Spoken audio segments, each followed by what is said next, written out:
NYYST. This is New York, Yankee sports talk. Swinging for the fences, knock it out the park. This is New York, Yankee sports talk. Christian and Chris, of course SGR. This is New York, Yankee sports talk. Homie, New York, Yankee sports talk. Record, rain or shine, grab your shades and umbrellas. NYYST, you're hanging with the fellas. Welcome back. This is episode 278 of the NYYST podcast. I am your host, Christian, and they're gone. I got rid of them. No more Chris,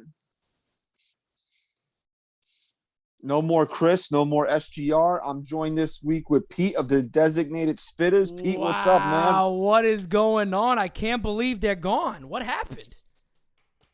This is sad. Chris actually took his family to Woke Disney World this week, so that's where he is. Okay, man. Isn't that the aren't they calling that like grooming land? What the hell is he doing? I don't know. And SGR, his school is the school that he works for is off this week, so he took a couple of days to himself. So okay. It is spring break for most people. So that's kind of why Chris was on vacation and SGR took a couple of days. So I'm here. Pete's here. I asked Pete to join me this week, and it's gonna get violent, I guess. I think it is. I think it's definitely gonna get a little ugly in here today. Thankfully, I had a whole day yesterday, even though we watched probably another. It's weird, Christian, because I feel like in the Orioles series, I think I watched maybe two of the most frustrating worst games that I can remember in years. No, I'm not going to pluralize years because this is the same thing that happened to them last year. Right. Before we're gonna go into this, how bad this team is right now, and we're even gonna go back a little bit to earlier in the week when Garrett Cole took the mound against Toronto, because I feel like since we've been on, we haven't touched on that. We need to touch on that, and we'll get that to that later in the show. For fans of the NYYST podcast, I do want to say, please go to patreon.com/NYYST. $5 a month. You become a patron in the show and you get exclusive content. Since the season has started, there's 2 exclusive shows out there for you guys to listen to. We appreciate the support for all our patrons, and we want everybody to kind of jump on that over there. Just heads up, there will be no new Patreon this week because I have absolutely no idea what the hell I'm doing, and Chris is on vacation, so we're just gonna let Patreon lay low this week. But every week, the goal is to get at least one exclusive show out there, and definitely patreon.com/NYYST. And if you want more of an unfiltered, raw emotion where I haven't had a couple of days to kind of get my thoughts in order, those are the shows that you want to listen to on Patreon, because I'm usually recording them right after the game. And I think the last one I did was right after the Cole start. I'm pretty sure that was the last one was right after Garrett Cole start, but we'll get to Garrett Cole later on in the show. Before we jump into the show, I do want to wish my wife a happy anniversary. Hey. Yeah, it was our thank you. It was our 6-year anniversary on Saturday. So luckily the Yankees won on our anniversary, so I wasn't miserable because of that. It's weird, the things that you remember, right? Yep. I remember that the Yankees lost on my wedding day. Like, I remember that. Like, and those are the things we remember. We remember those type of things. Not that bothered me, because I was like super focused on what was actually happening, but I remember that they lost. Yep. And it was I believe it was just like a kind of a game where they didn't do much offensively, and it's not that that's the same. Not that that's the same team, but it kind of segues into how they didn't do much offensively this weekend. And I don't know what your thoughts on it are, but to me, I've always been kind of the guy, and we've fought with people a lot on this show about, it's only and people wanted to jump off the bridge after 10 games. And you're like, dude, it's 10 games. Like, just calm down. But we're not at the 10-game mark. We're at game 173 to me, because this is just what we're watching right now I believe Chris said when we did our live together with everybody right before the finale of the Red Sox series that he felt like this team had a chip on their shoulder. And maybe they did for those first two games, but where did it go? Because since then, we've just watched a repeat of what happened in 2021. Yep. No, definitely. I'm right there with you. Before I go into that too, I want to let everybody know the Patreon for NYYST, guys, that is in the description. So if you guys are going to do that, you got a link right below you. So if you got some time throughout this, you like what we're doing, you like what Christian does, Chris and SGR are great, of course. If you've never seen the show before, but I recommend you guys go do that too. Support these guys. They're doing a great job, and it's right there in the description. So have a chance to do that. Speaking of the team, it's we got a super chat already. Zach Brownish, thank you. He says NYYNewsTV to the moon. Love you guys. We love you too, Zach. Thank you so much for the support, man. We appreciate it. And to about the almost 100 people already in here, thank you guys. Share this, like it, get it out there. It's a very confusing team in one way, but then in another way, it's like, but we've known this. We've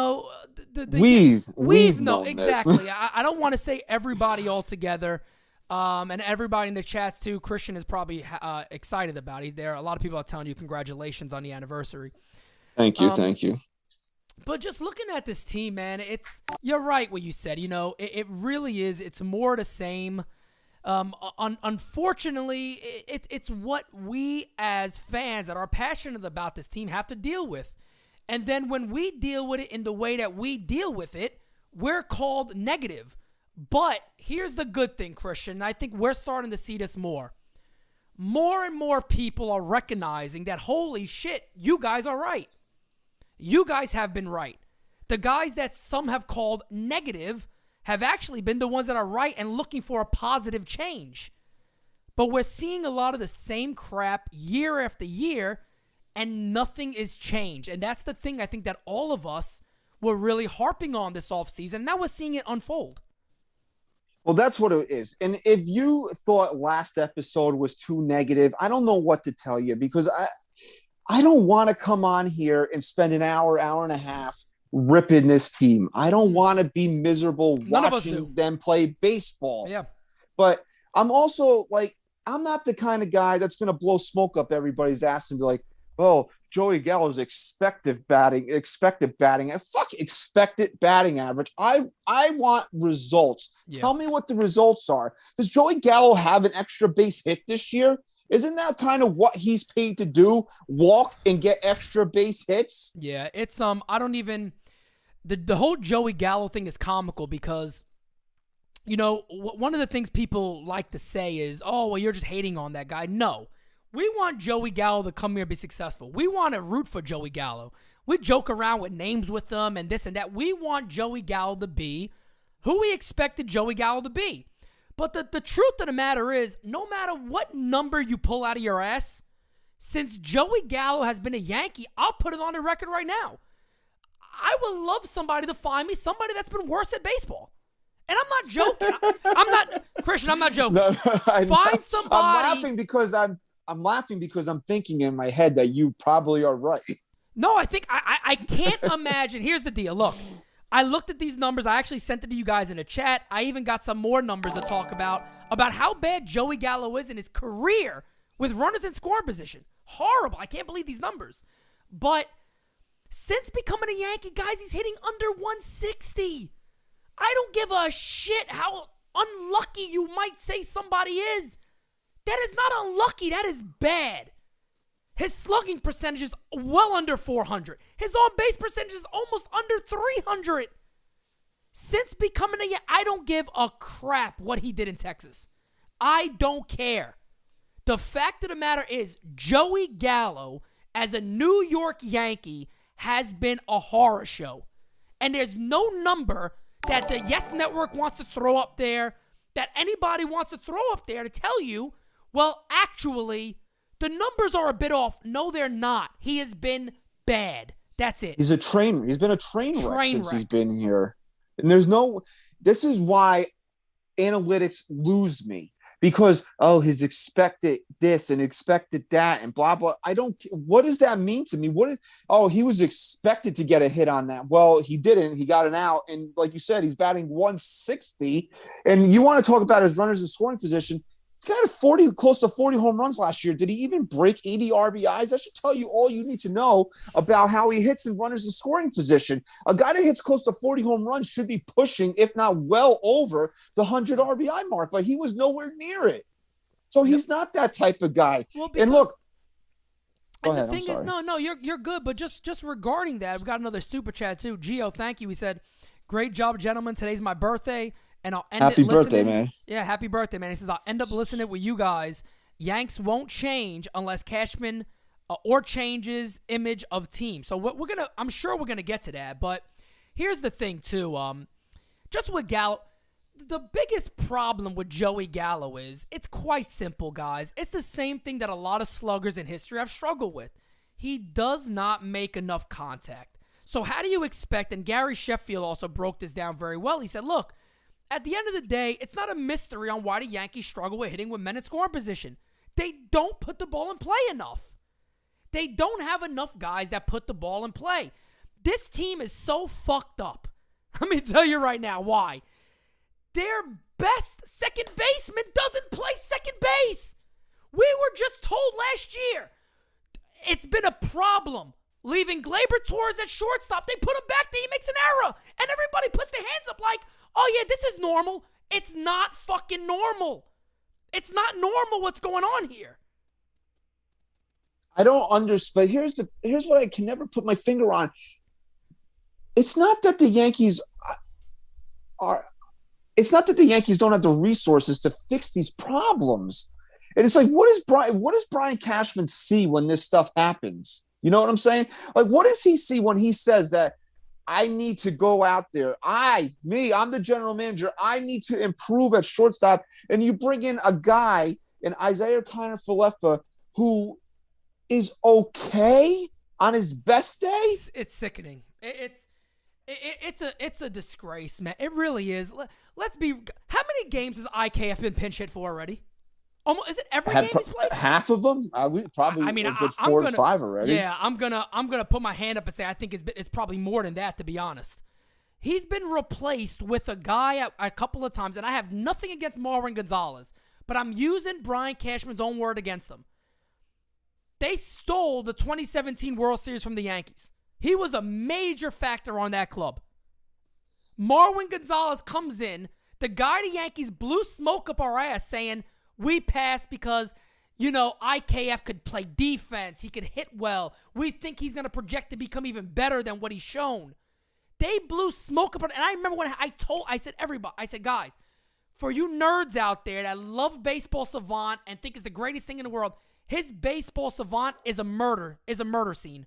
It's a crime scene, how bad it is. And all of a sudden, nope, IKF's going to hit 300, Pete. Don't worry about it. He's going to hit 35 doubles. I got a better chance of hitting the lotto 3 days in a row than IKF hitting 300 for this team. We have been bamboozled. Bamboozled.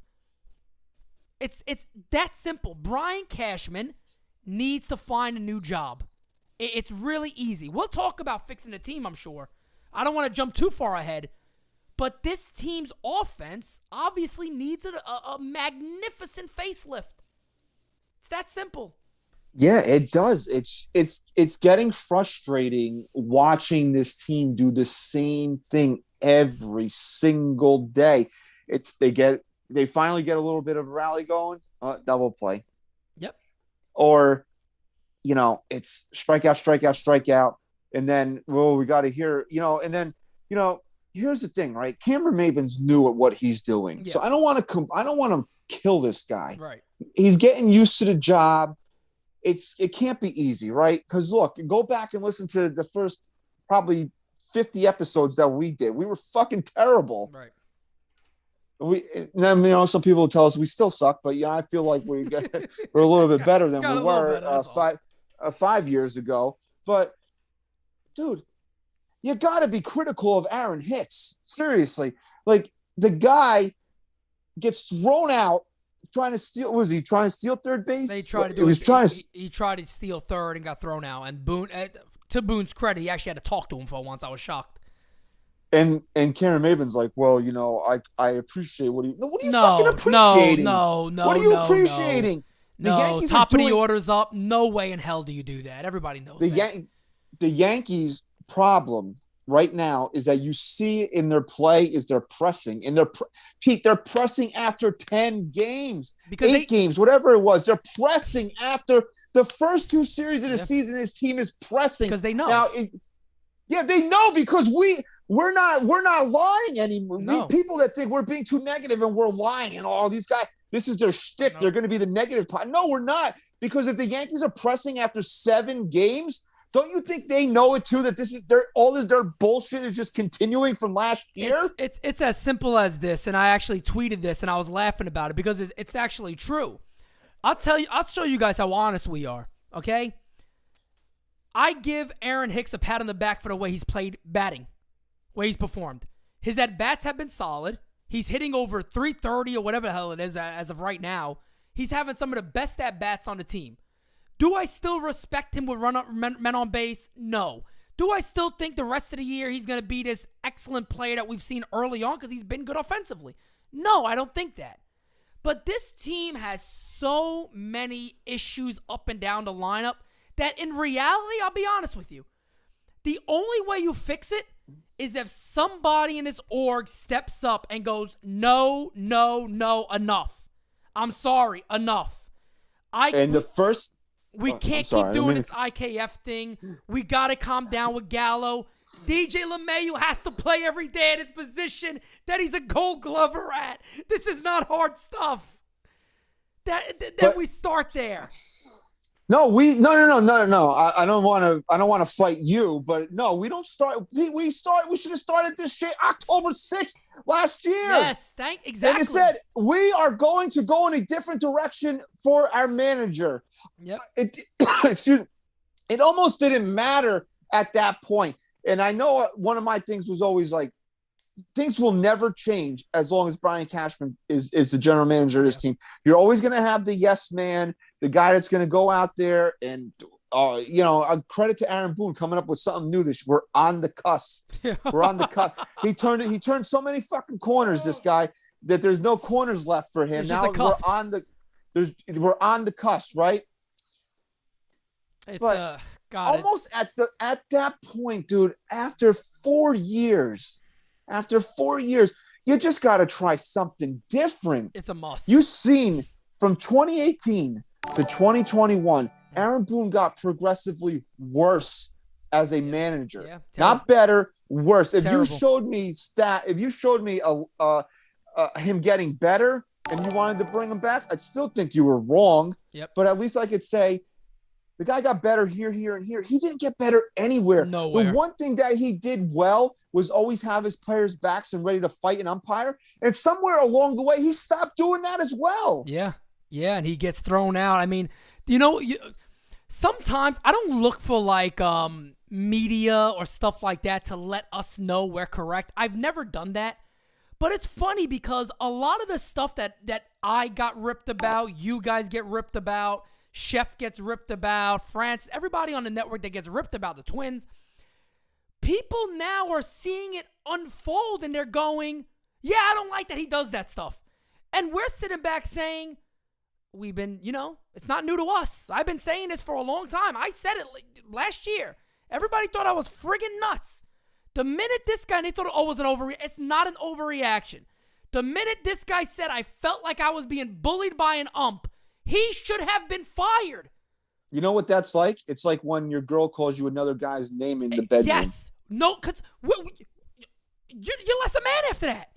Think about that. Think about going back to your friends and you tell this story. They're looking at you like, you let this happen? You're still with her? Yeah, I mean, Are you kidding me? I'm telling you, there was guys in that clubhouse, a moment that happened. No joke. I guarantee you that said, I don't respect this guy. There's no way. I mean, we want this team. This guy, the umpire, we're watching the game on Game Season Live. We're sitting there saying, man, game day, that pitch is way off the plate. All Boone's arguing. Sheffield said it like in the fourth. He's going to get thrown out of this game. Watch. The guy got thrown out The last pitch of the game, that was a ball. It was an obvious ball. He gets thrown out after the game is over. Yelling at the ump, what are you doing, Aaron? Yeah, I mean, I think that was kind of a dickish move on the umpire's part to throw him out when the game was over. That's just the umpire did him a favor. Well, he didn't do him any favors because he's going to get fined now. I mean, if you're gonna dock the guy, at least you're right though. Like, why did that not happen earlier in the game? Like Tom Hallion, and he was arguing too. He was arguing earlier. He had a terrible game. Nobody's going to deny that, but. I had not that I didn't have a problem with Boone. I had a problem with the umpire. Like, that was such a bitch thing the umpire did. Yeah. You're gonna throw the guy out when the game's over and then walk away so you can't take it. Like, if you're gonna do that, shit, at least stand there and let the guy fucking yell at you for a couple minutes.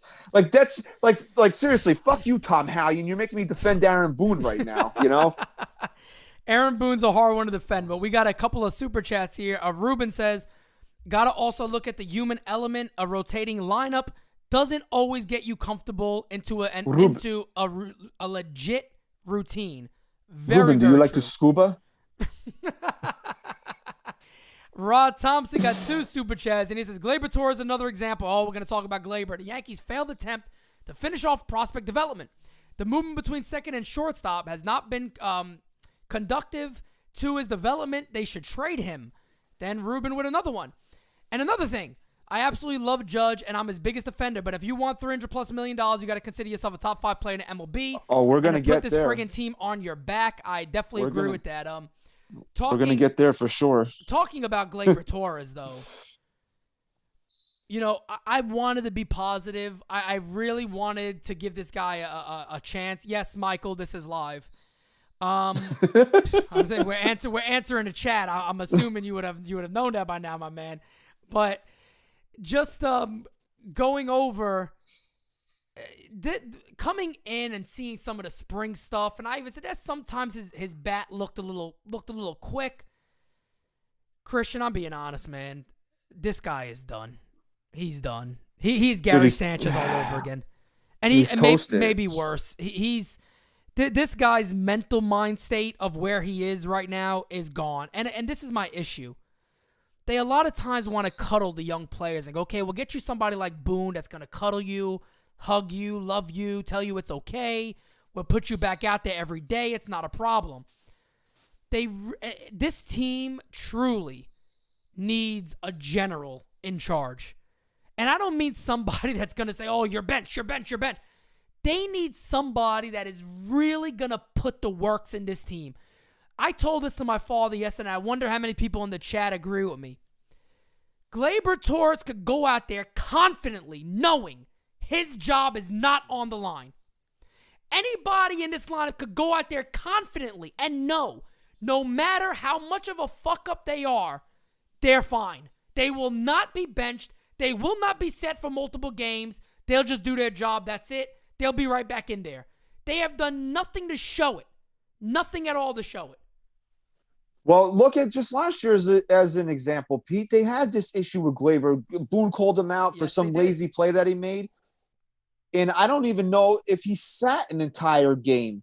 He might not start. I definitely know after Boone, whenever that was, Boone sat him that next day. Yeah. He either pinch hit that day or he was in the lineup Are you talking about Gleyber or Hicks? Because Gleyber. You remember the one with Hicks that was even worse? When he came out and announced he's going to give him a couple of days off? And then the same day, he pinch hits him. And he walked. And then they asked him about it the next day because he's right back in the lineup. He goes, I like the way his at-bat looked. And he put him right back in. And I don't hate Aaron Boone. I have nothing against Aaron Boone. I want my Yankees to win. And it's so obvious what's going on here. It really is as clear as day to me that there's no responsibility on this team. It's obvious. These guys, and there's no respect. You play hard for a manager you like. This guy, if you remember last year too, what was it, October 2nd? It was like the last day before the season when he struck out and never ran to first base. And Aaron Boone goes, oh, he felt bad about it, Gleyber Torres. But you've been saying this all season. You've never done nothing about it. Are you kidding me? It's sickening. See, it's frustrating. I told you earlier today that this team makes me feel dead inside. No Like doubt. it really does. No doubt about it. Because this is what we live for. We live to be a fan of this team, and we invest 6-7 months with them, and then they come out of the gate like this, and it's like, what has changed from last year?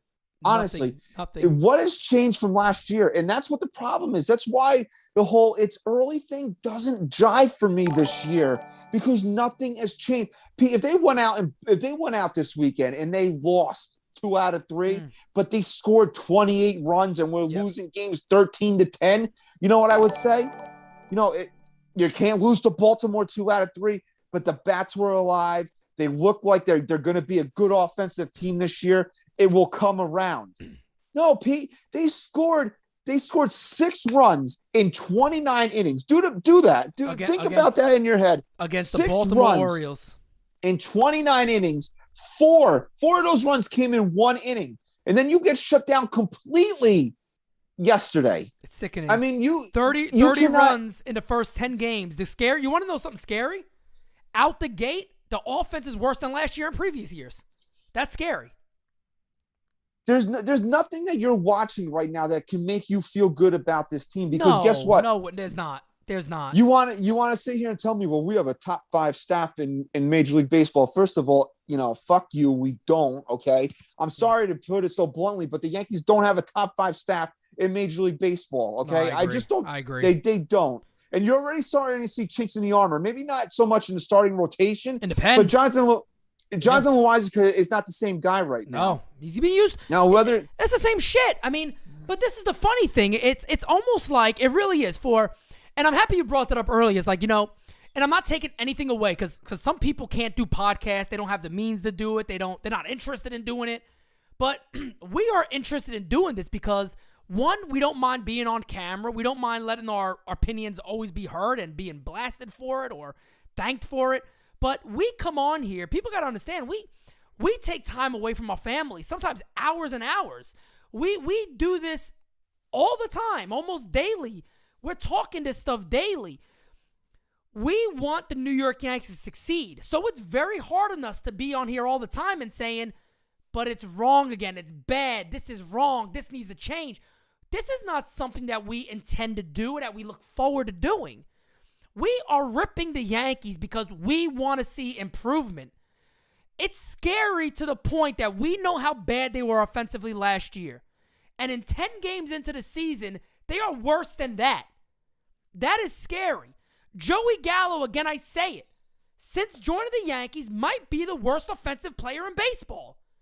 That is terrifying to think about. And again, Kevin Kernan was on. He told me, advanced scouts have told him if the Yankees had anything to do with advanced scouting in that trade, he wouldn't be a Yankee because he's going to be miserable in New York. Those are his exact words to me. Because of whatever the tick stuff. I'm not talking about any medical condition, but he has a very, very delicate way about going about his day. And New York might not be the best spot for him. And we are seeing something, whether it's like my dad said, he could be exposed in New York because they're not going to walk him. They're going to pitch to this guy. And either he's going to get better or he's going to be fully exposed.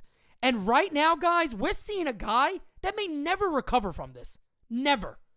He is beyond levels of bad. Gleyber Torres is beyond levels of bad. IKF is on a $260 million roster for the New York Yankees. Starting and then getting pinch hit for. And then Gleyber Torres is playing shortstop. But somehow, Brian Cashman still has a friggin' job. Somebody tell me where there's any logic to any of this. And we don't have a right to be negative or be angry? It's insanity. Well, that's what the problem is that IKF here is the shortstop on a team where you could say, well, the Yankees knew they needed to make a change at shortstop, but nobody was available. Yeah, there were plenty of people available for the Yankees. And then you got to, well, the Yankees didn't want to pay this guy. The Yankees didn't want to pay that guy.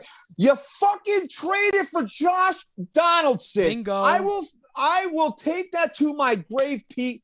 Put it on fucking Brian Cashman's tombstone. I don't care what he's done in his life or what he will do in his life. Just put Brian Cashman, born whenever, died whenever. I traded for Josh Donaldson. That should be your fucking legacy as the general manager of the Yankees in a year where you went out there and said, I know we need to get younger. Pete, knock him off. Younger. Athletic. Yep. More athletic. Yep. I need a shortstop. What the fuck? One of those three things. What any of those is Josh Donaldson? None of them. None of them. And he's been a fucking train wreck. Another you want disaster. to talk about train wreck? He's been atrocious through 10 games. Yep. Oh, he had a 17 hopper through up the middle to win the game on opening day. Yay. Okay, congratulations. So here's my thing to everybody else. You guys do understand that was the only RBI he had until he hit a home run. That was right. The first game. Think about it. That was the first game, and this is a guy that's batting first or in the middle of the order. 1 RBI. Super chat here from Ruben says we need to get 2 table setters, so perfect time to talk about stuff like that, and go with a more traditional lineup. 2009 we had an even 2019 Nationals had 2 table setters. Well, Ruben, at the end of the day, it's funny because when guys like Aaron Boone go, hey, I'm a baseball guy, bro. Then can you just be a baseball guy and give us somebody at the top of the order that does these type of things? It's really comical because you're talking about Donaldson, and I agree with you 100%. And I said this before. For the people that were coming out going, you know what? This offseason, it was a B-. I sit there and I asked them, and I said, okay, you want to call the B-? Let me ask you something.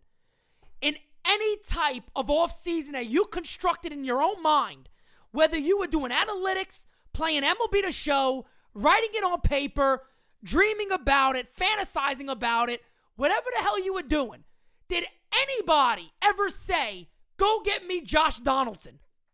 There is not one fan alive that thought that Josh Donaldson made the 2022 New York Yankees a better team.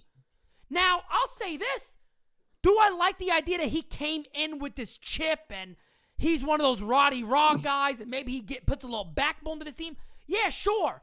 But you also got to produce because that shit means nothing if you don't produce. And he hasn't done that. Our offense every day, if 2, 3, or 4, or 1 maybe, I'll say 1 through 4, doesn't do something, we will not score. We're that bad. Oh, it's a giant black hole once you get past Stan. Christian, we are so bad. We are begging for Jose Trevino to start every day to get a single. Well, but again, you want to talk about doing something different, right? Things to spark the team. Is Jose Trevino a good baseball player? No, I don't think so. His career hasn't shown him to be a good baseball player, but he's providing a little bit of energy, a little bit of spark for this team. Kyle Gashioka, who everybody thought was going to hit 35 home runs and be this magic.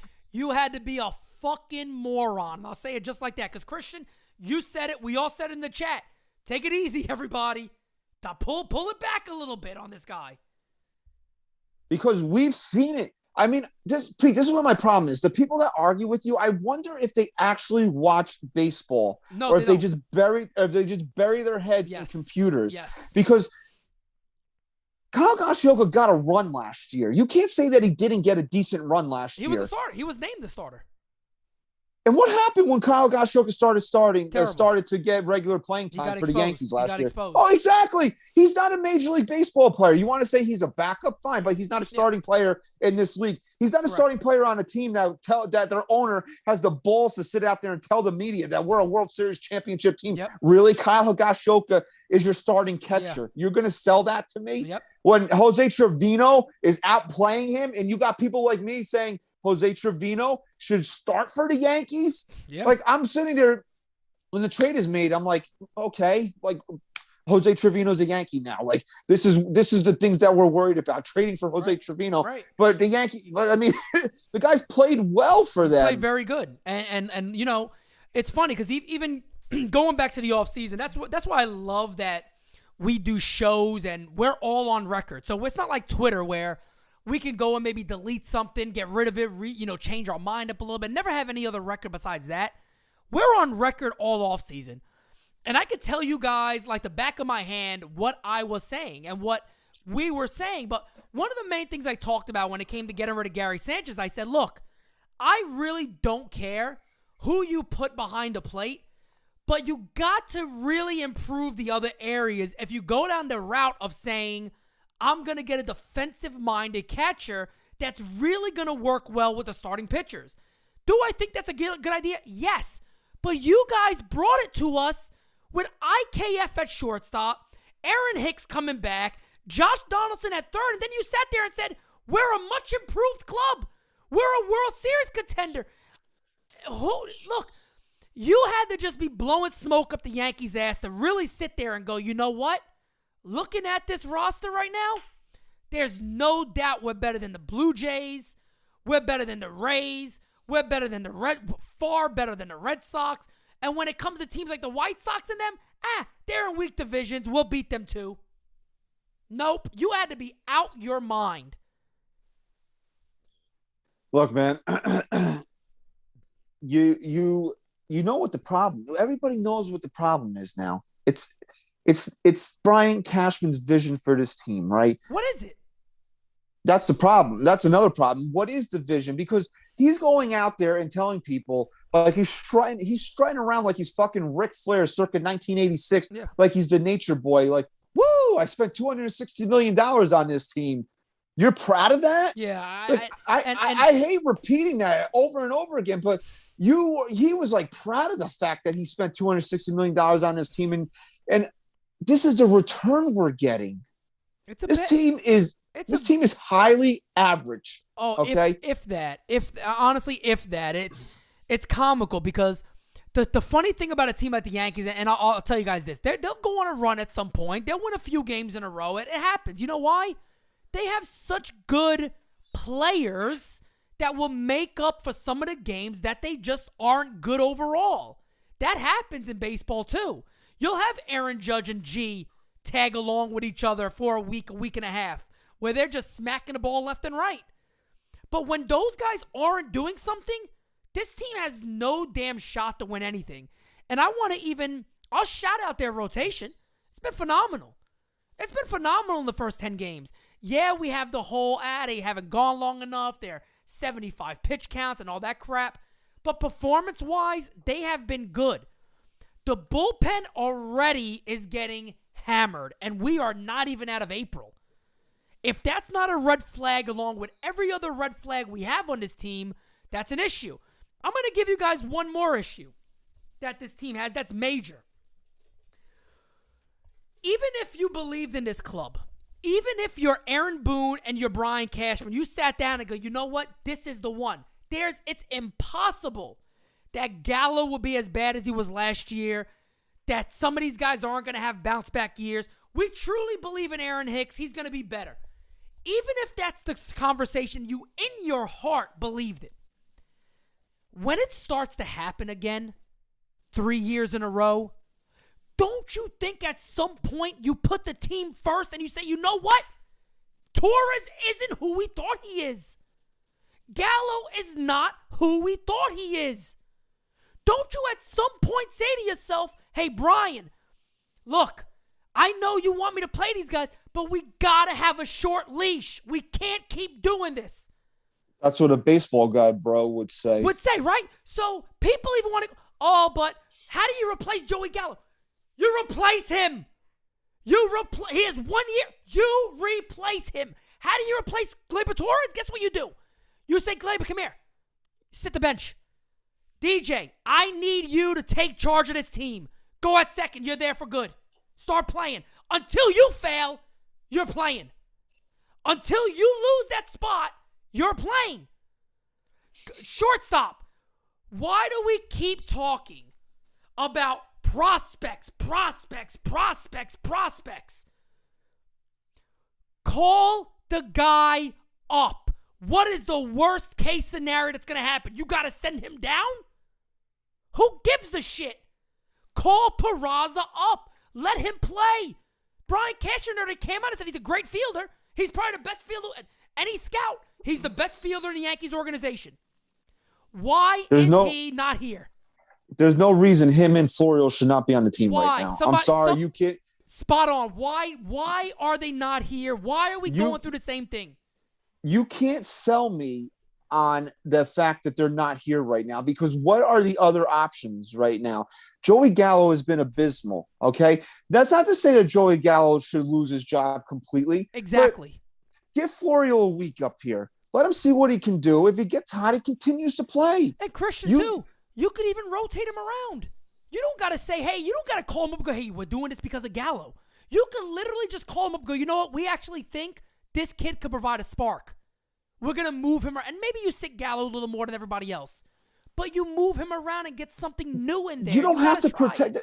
We don't mean to, Joey Gallo's the punching bag today, right? Fuck him. He's been terrible. But not to single him, but you don't need to protect Joey Gallo's feelings. He is out the door at the end of the year. That's right. And if the Yankees put a contract in front of this guy, I'm going to stab Brian Cashman in the neck with a pair of scissors, because that is just the dumbest fucking thing you could possibly do. If they put a contract in front of this guy, let me tell you guys this right now. This organization is done. Because then the only thing driving this organization is analytics. And analytics as a Yankee, they don't exist for Joey Gallo. Enough of the shit. There's no number that tells you Gallo is good as a Yankee. None. There should be no analytics that the Yankees use except for finding pieces in their bullpen, because that's the only area where they've been successful in using analytics. And guys like Clay Holmes and Wandy Peralta and even Lucas Licky. That is where the analytics have worked for the Yankees. Castro's been solid. Name me a guy that position-wise, maybe you want to say, oh, he found he found a diamond in the rough, and Gio Urshela for what, a year? Yeah. He was not a long-term answer. No, Luke Voigt for what, a year? Yep. Again, he wasn't a long-term answer. Nope. I'm going to read some stats in a little bit of former guys that were on the team last year, how they're doing so far. Joey Gallo, fucking Luke Voigt's got 14 strikeouts. Yeah, he's doing 14 strikeouts. He's batting already. under 200, right? He's hitting like 170 or batting something. higher than Joey Gallo. So whatever the Yankees are looking at that doesn't include their bullpen pieces is not working for them. But Brian Cashman's ego gets in the way all the time. That's why I'm still sitting here 2 months. What has it been, 2 months or a month and a half or whatever it was since they traded Gary Sanchez? Still shocked he pulled the plug. He threw in the towel on Gary Sanchez. Yeah. I'm shocked by it. He will never trade Gleyber Torres. You want to know why? Because what does everybody lick his asshole about? Oh, he traded Chapman, got Gleyber Torres back, and then re-signed the role of Chapman. That was like his highlight reel. Yankee fans. So he can't trade Gleyber Torres. Can I say something about that trade real quick? It has not worked out. Not that we know, but we also lost the trade. They won a World Series. Right. They don't give a shit. We lost the trade. Brian Kitchen have no ego. What did he find? He found a guy that in the juice bowl hit 36 homers, and after that, has he even hit 30 altogether? No, he hasn't. Hasn't even hit 20, Pete. He is this guy. I feel, in a sense, I almost feel bad for him, because you could see he is mentally shot. You've seen him after the game. He's like crunching his eyebrows. He's like looking around like, what has happened to me? It's like the things from Space Jam came and sucked his talent out and said, all right, bye, we're leaving. He has gone to a level where, and this is my problem with this club, and I don't want to keep repeating it, but you must have a short leash. Again, I'm on record for saying something that I really like saying. This is not a serious ball club. And I don't mean it as an attack to the Yankees. I mean it as what I'm seeing on the field tells me as a baseball fan, they are not serious about winning. Because anybody knows, if they were serious about winning, this would not last much further into May. They would say at some point, we cannot keep waiting. They brought back Aaron Boone. That's just, I can't that's get all you needed to know. That. I cannot get. Once that happened, I still, as a fan, as a fan, my dad took me to my first game when I was 5 years old, and be 39 this year. As a fan for over almost 35 years, I let myself get lost in these things that the Yankees are going to get Carlos Correa, they're going to get Freddie Freeman, they're going to do this, they're going to do that. Yeah. But if you're thinking things rationally, if you're just thinking about things how normal people think about things, the minute they re-signed Aaron Boone, it should have just told you how they approach things. Correct. Like they don't that winning maybe is not the top priority for them anymore.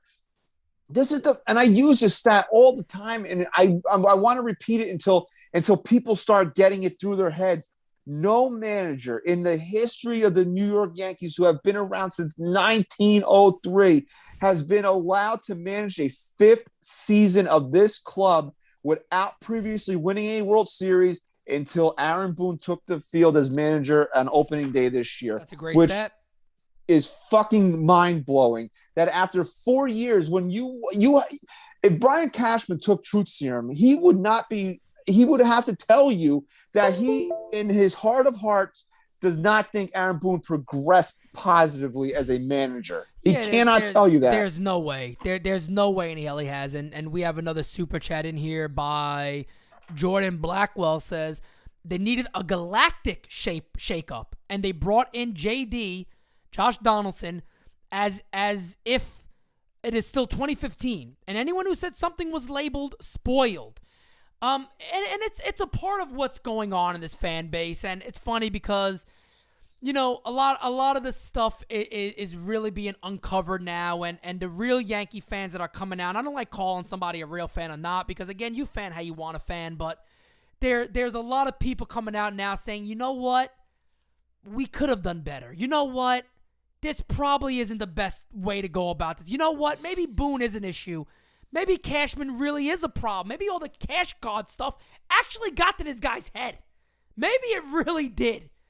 Maybe when you're hailing somebody up because he spent a few friggin' bucks and did it and spent it horribly, by the way.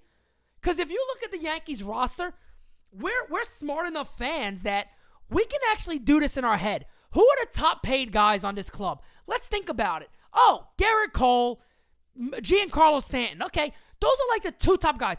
Are they worth it? Yeah, they are. They're worth it.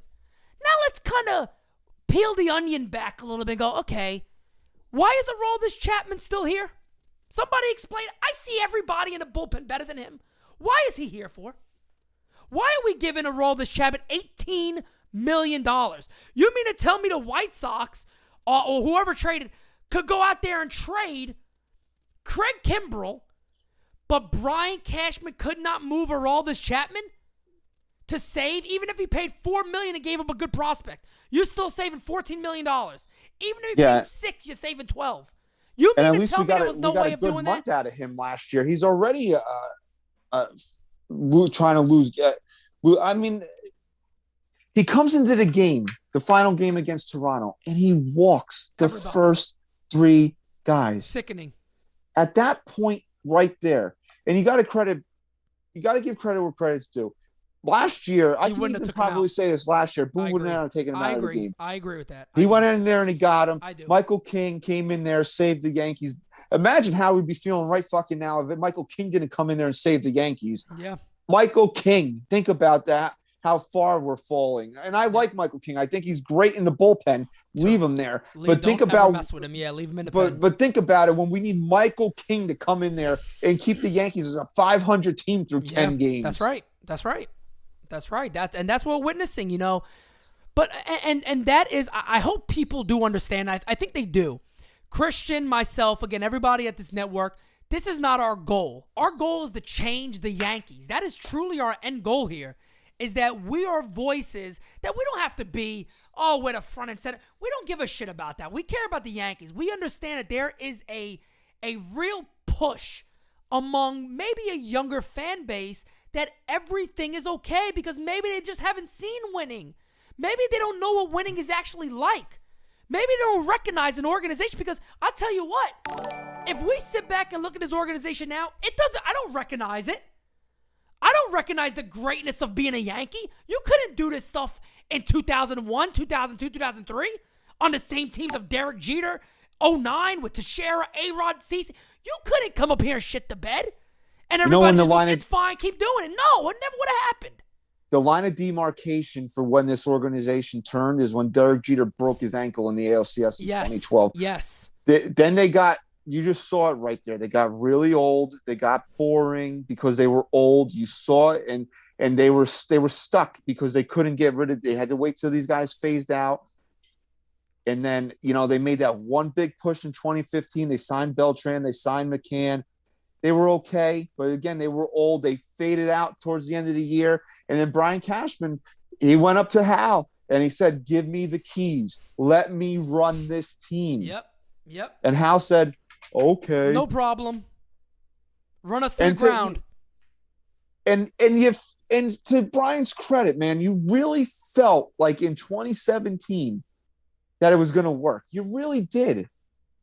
Because they came out of nowhere. They had that magic carpet. It was magic. They had that magic carpet ride to the ALCS Game 7. Yeah. No, they did not get cheated out of going to the World Series. I'm sorry, when you scored 3 runs in 4 games. You can't make that argument, right? You can't make that argument. You just can't. Right, I agree. And it sucks. You know what I mean? It does. It sucks. Overall, it sucks. Because I'll tell you this, Christian, you probably agree with me. I think you're going to agree with me on this one. As Fritz with a super chat. Fritz, we appreciate you, man. I think you're going to agree with this. After 2017, I think it might be, besides, the funny thing about 09 is we became confident after the offseason because of the moves that were made. So we sat back and said, holy shit, they came out of nowhere and got Mark Teixeira after they traded for Nick Swisher. We thought we were done.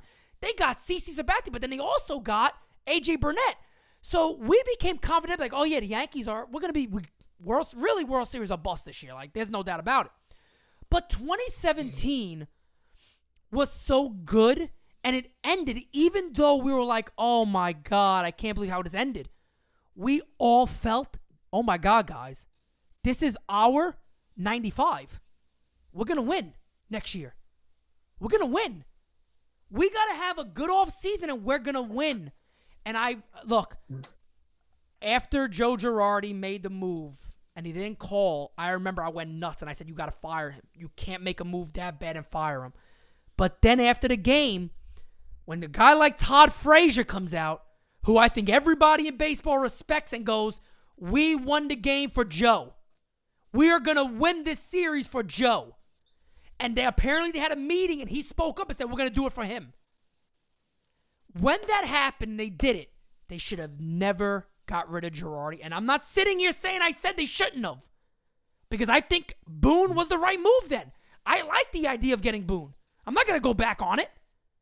But they're involved in the game. We're not. Somebody, and on top of that, if you got cheated in 2017, why are you getting rid of the manager? He would have been a 2-time World Series champion, 1 away from potential Hall of Fame. Why do the problem? This is an issue I had with letting go of Girardi.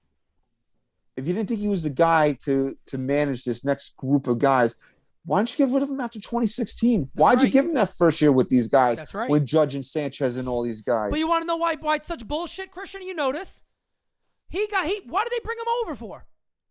They brought him over because of the young guys they had. They said he did it with the Marlins. They wanted to do it here. You don't remember that?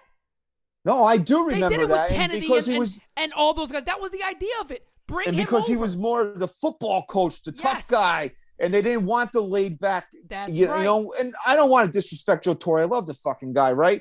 But Joe Torre, especially towards the end of his tenure, was very laid back. You know, you want to say he was lackadaisical, whatever. He wore it as welcome. It happens. The Yankees wanted the complete opposite of that. That's right. And then they overcorrected with Aaron Boone. It's not like they're like we need a softer presence. He in is the clubhouse. melatonin. He is melatonin. He puts guys to sleep. People sometimes I still swear when I talk, some people go, Pete, come on, it's not that bad. It is that bad. I would put anything anybody wants on it. They get rid of Aaron Boone. They get rid of Brian Cash. You get somebody in it with a little bit of balls and goes, guys, this offseason is going to look very different. They make a couple of moves. This team's better immediately. Immediately. They need new leadership. They need a new voice. They need somebody that says, this stuff does not continue. I have never seen a manager And again, I don't go out there. I don't watch every other team every single day. I don't look at all their managers. So I'm not, I don't know this for real, but I'm assuming a guy like Gleyber Torres or Gary Sanchez never would have gotten this much time on many other clubs.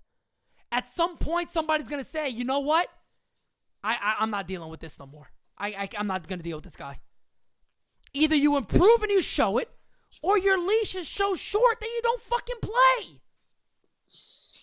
I mean, it's fair. You can't say it's not fair. Do they not have options for these guys? Am I confused here? Do they not have replacements on the team? No, I mean, for Gleyber Torres, I mean, it's simple. You got to call up these young kids. Everybody, it seems like every other team in Major League Baseball calls up a young player to spark the team. Or if a guy, it's like the Yankees, they have this thing against it, but then they won't trade these guys. That's my problem. And that's what's so frustrating with it. Yes. Like we've been look, people were coming at me the other day about, I made the comparison about Jorge Mateo to Anthony Volpe, to that's why you don't forfeit this offseason for your number one prospect. I mean, look at what Jorge Mateo's found a home in Baltimore, but he's not good. No, he's not really good. He's not a guy that's going to beat you. He's not a middle of the order bat. Most teams he's not starting. He beat the Yankees the other night. Yeah, good for him. Good for him. But you're right. You know what? You're but he was right. He was the Yankees' number one ranked prospect, and I got people he was never thought of. But it doesn't matter what he was thought of versus what Volpe's thought of. This was the top guy in your organization. This is a guy I heard was going to replace Derek Jeter. Yes, he was the number one prospect for years on the Yankees. That is 100% and he was a fact. complete bust. Yes, no doubt about it. That's why it is so dangerous. That's why it is so dangerous. And I know we're all rooting for Anthony Volpe to come up here and be a superstar. Of course. But it's so dangerous to let these guys to have that be the reasons why you didn't do something. But at the same token, if you have these guys available to you, let them play. That's my issue. Let them play. Let's see what we got here. Yep. And what are you going to tell me that if I bring him up here for 10 days and he bats 0.75, I ruined his trade value? No. Guess what? You've already ruined his trade value by leaving him in the minor leagues for 6 years. Exactly. Gleyber Torres. Clint Frazier, I didn't say this. Brian Cashman said this. Legendary bat speed. Yes, now, exactly. He's got a quick bat. He's very good. He can get the balls on it. No. Legendary was the word that Brian Cashman used. That's right. Fucking designated this guy for assignment. Yep. You gave him up for absolutely nothing. This is a guy. And I know that Robbie Ray wasn't Robbie Ray now when he was in Arizona, but this is a guy you could have traded for fucking Robbie Ray when you had no starting pitching, bro. And you did not want to pull the trigger on. Also Garrett Cole. Also Garrett Cole. They refused to trade him in the Cole pack with Chance Adams. Where are those guys at? Where's Chance Adams at today? Serving lunch? I don't think he's in. He's serving lunch somewhere. Chris and I went to go see Chance Adams when he pitched when he was still in Scranton and when he was the Yankees' top pitching prospect, and we watched him. First inning, we're like, "This guy's not good." Yeah, I'm telling you, this guy's not good. It's a lot of hype, and Yankee prospects are overhyped, and that is true. When people sit there and go, "Oh, that's not true," it is true. It is true. The Yankees have been known for years and years and years throughout baseball to overhype their prospects. That is I'm not saying again. Anthony Volpe, yes, you do all you can to let Anthony Volpe come up here and be the guy you want him to be. But you also don't pass up on Carlos Correa, the greatest free agent shortstop class of all time because of Anthony Volpe. You can't do that as a winning club. That's not the way a winning club processes their team. When you're looking to win that same season, you can't do that. I'm not saying you go out there and give them away for a bag of bananas. You don't do that. But at the end of the day, you're right. If you're going to tell us about prospects, if you're going to talk about, hey, this guy's this good, we appreciate him. Okay, Brian, he's also doing really good in AAA right now. Guess what? That's one level away. You mean to tell me he won't be better than IKF right now? You mean to tell me that the Yankees infield isn't automatically better if they announce tomorrow? They do a whole Tony Womack thing. Remember that? When they just said, oh, we're going to call Cano up. We're going to put Womack in center field. We're calling Robbie Canope and Chim-Ming Wong. And guess what? Enough is enough. Guess who did that? You guys, some of you might not be too old to remember that. George Steinbrenner flipped. He said enough is enough. I'm sick of it. I love Bernie Williams, but he's not the same guy. Tony Womack, you're going to put him in center. We're calling this kid Cano up, and we're going to put Chim-Ming Wong in a rotation. We got to make some sort of change. If the Yankees came out tomorrow and said, all right, you know what? Enough is enough. DJ, you're at second base. Now the new infield is Donaldson, Peraza, DJ, and Rizzo. It is better. It's better. They're a better team. That's simple. That's simple. Yeah, because you want to know something? Then it's better just, even if Peraza is the drizzling shit, it's better because the Yankees finally decided that they needed to do something, that it's not okay to continue to try the same shit out day after day. And you know what? I feel stupid even saying trying the same shit out every day, day after day, because they haven't used the same lineup twice this year. God, speaking of that, that's a whole nother story right there. I don't get it. You got to have some sort of consistency. I said over under 100 different lineups this year. You got to take the over. You have to. It's 10 of 10. It's 10 of 10. It's over. Where are you batting today, Rizzo? Well, I might be leading off. I might be cleaning up. I might be fucking, scraping dust off my cleats. I don't know. What's wrong with guys like Ricky Henderson? What's wrong with the prototypical leadoff hitter? Somebody came to me tomorrow and said, hey, Pete, today Rizzo's leading off. You can have Rizzo leading off or Brett Gardner. I'd say Brett Gardner. I'm not joking. For this team, yes, put Brett Gardner in there. I'm not joking. For this team, give me a table setter. Please. Give me somebody that makes contact. You have to look at where the player profiles best. Josh Donaldson, Grant, I just said that how big of a train wreck he's been.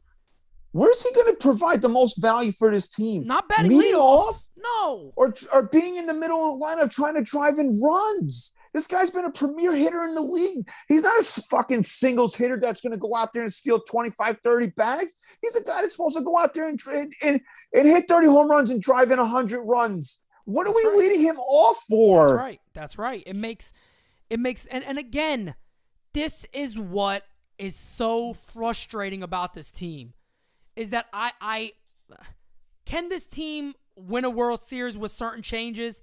I don't know. Can they be much better than they are right now with some minor changes? Yes. And it's not like you're replacing some unbelievable talent that's just struggling. What gives IKF the right to just be given a position and go just run with it no matter what? What gave Gleyber Torres the right to be given a position and go just run with it? Don't worry about it. Kyle Higashioka, him too. Kyle Higashioka, exactly. What's giving these guys rights to just give a spot and every day you're penciled in and you go do shit? You go shit on the field. The Yankees seem to always luck out in these situations, right? Because to a man, anybody would have told you that after Saturday night's game, Trevino had to be in the fucking starting lineup the next day. But of course, the Yankees lucked out day game after night game. You're not going to start the catcher back to back. It's just the way now, day off. And Garrett Cole's pitching tomorrow. Oh, well, who's going to be right back? Who's going to be right back in the lineup again? Yep. And it's wrong. It's wrong. We got 3 against Detroit, 3 against the Guardians, back 3 against the O's, 3 against the Royals, and then 3 against the Jays to finish up this little bit of a stretch. Good luck. And everybody's saying, oh, these teams, the Orioles might be the worst team in Major League Baseball. The Yankees just went down there and completely shit the bed. Okay? You know how bad you know how bad that series is before you continue on, though, if you really think about it? The Orioles gave us they were begging for us to win those games. Yesterday, they didn't want to win yesterday. They were like, please beat us. They were doing everything. In the extra inning game, they had every chance, 2 winners in a row. They said, no, I don't want to win. Can I just ask you this question? Where was the fucking Twitter meltdown on Friday night when that pass ball for Higashioka, which was caused by pure laziness? Yep. Pure laziness. Yep. You know what if Gary Sanchez had done that, you would have seen 10,000 people driving down to Camden Yards with pitchforks. But why does Kyle Higashioka get a fucking pass for that? He shouldn't. The problem is Kyle Higashioka is what you said already. We all know it. He is not a starting catcher. He shouldn't be getting the workload of a starting catcher. You know what, too crazy? Maybe Gary Sanchez was just never supposed to be a catcher. And it wasn't his position. And he's being put into a spot where, you know what, he can't do it every day. And that's not me sticking up for him. I'm just speaking the truth. Guys who can't be catchers shouldn't be there for long. You shouldn't have when they traded Sanchez, they got the guy who he expected to be the next catcher of the Yankees, and Ben Rortvedt. Guys, Ben Rortvedt was known. They traded for a guy that they knew had a bad oblique injury and was not going to play. We're a month into the season. Has anybody heard about Ben Rortvedt? No. We have no idea. He's on an island somewhere chilling. Nobody knows what's going on. But you're supposed to tell me this is a World Series team and we're supposed to trust leadership. We traded for, he came out and said it. Brian Cashman is either looking to be fired or truly the dumbest executive in baseball. I spent $260. I do. Look at the roster, $260. Guess what? I traded for, I knew he was injured. Yeah, I brought him in. This is a joke. It's an absolute joke. You have to laugh to keep from crying, Pete, because you're right, dude. This is the guy that I don't know if they targeted him, but they brought him in to be the platoon because he's a lefty hitter. Well, Swanson was with him in Minnesota, so they probably did target him, to be honest. Their new catching coach. He came from the Twins. You knew he was hurt. This isn't like that you're going out there and you're trading for Mike Trout knowing Mike Trout is hurt because he's fucking Mike Trout. Of course, if you get it's Ben Rortvedt. You went out 2 weeks later and traded for Jose Trevino. So you mean to tell me you can't find a fucking backup catcher? You have to trade for one that's hurt? And then we don't have a right to be upset or be angry about a product that we're watching. I mean, we spend money on this team. We all do. We all spend money. You know what I mean? We got an event coming up on June 25th. I was just going to say that. On June 25th, I fucking love from the bottom of my heart, even if I never met you or you're going because of the Twins or Gary or Designated Spittaz, you're going to our event on the 25th. And it's not cheap, man. The tickets are going to run you about $130. Yep. I mean, but for everything included, it's a good deal. And everything else that's going to be included, especially you coming from Jersey, you're probably going to be out another $100 with tolls and gas and parking. Yep. From the bottom of my heart, you're driving from Virginia. I love you to death. You're supporting us and you're going to be there for us. But I said it to my cousin last night. I'm sorry I asked you to spend money on this fucking team.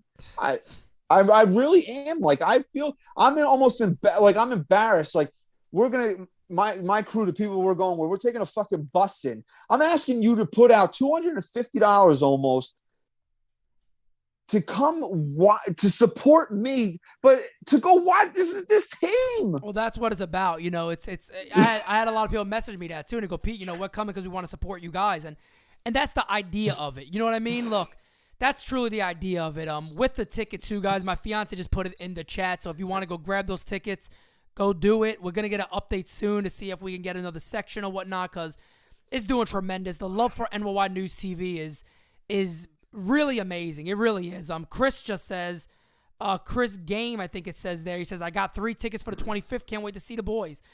Look, man, we can't. Christian's right. We love you guys, man. We haven't met none of you guys, but we see the support. We appreciate it. And remember, too, with that ticket, it does include food and drinks much as you want from 11:30 to 1 o'clock in the party deck. So we're not saying that the party deck might not get crazy. It might get a little crazy out there, but it's going to be a fun crazy with us. And, we welcome you guys out there because, you guys doing that, I understand it's spending money on the Yankees, and it is. It's spending money on a product that we don't love. We understand it. We don't love what we're seeing. We know that. But the support that you guys are giving us is unbelievable. Really unbelievable. And it's awesome. And I thank Chris daily for getting this thing set up and putting it involved for the entire team. And it's just awesome. It's going to be an amazing day. And maybe at that point, maybe there is some changes. Maybe somebody said when you say drinks, you mean drink. Yeah, I mean alcohol. Alcohol is also included. So drinks, yes. I'm gonna be fucking lit before I even step foot into that stadium. If there's certain people might come across me that day, they might regret meeting me. So I ran a poll before we move on because I want to get to Judge and Cole before we wrap things up here. And I said, after 10 games, which of the following choices best describes your feelings about the 2022 Yankees? 81% of the people that voted it's 2021 all over again. 19% of people voted they're fine, it's early.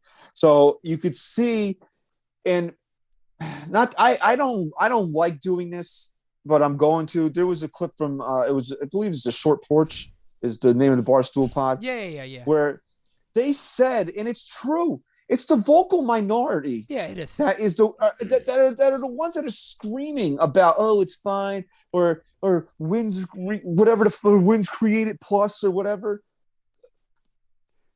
And I don't want to, like you said, true Yankee fan. No, to me personally, it's realistic versus head in the clouds. Correct. Realistic Yankee fans are understanding that after 10 games, nothing has changed. Your big acquisition is Josh Donaldson. What has he done to improve the team? In the year Nothing. 2022, at 36 years old, that's your big acquisition. Think about that. For the New York Yankees, a team that everybody knew needed major change. So, when Tommy Smoke said that, I saw it in the chat. I forgot one of our guys shared it, and I remember, and I heard it, and I said, holy shit, he's 100% spot on. 100% spot on. And it's sad, and it's funny because, people want to automatically go, well, you're taking, you're taking shots at people. No, I do have a problem myself with a lot of this stuff because, you know what I mean? You create this account, you create 35 other burner accounts with it, and trust me, guys, believe it or not, there's people with 20-plus accounts on Twitter. Even more than that. And these kids retweet something. They retweet it 20 times on the same account. Never got a picture. It's always a player profile thing. And they keep doing it and doing it and doing it. It's like, oh, look, I've proven a point to myself. You're not proving a point. You're not proving a point to try to tell me, oh, well, guess what? Joey Gallo hit a ball hard. He's just unlucky this year. Tell me he's unlucky as a Yankee. Show me those analytic numbers. You want to know why you like Baseball Savant so much? Pull his page up right now. It's all blue.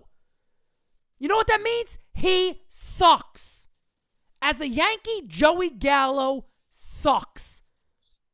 60-plus games. He's hitting under 160. Guys, and again, this is not me targeting Gallo. This is me targeting the nutcases that's trying to polish shit. You can't do it, folks. Guess what that does?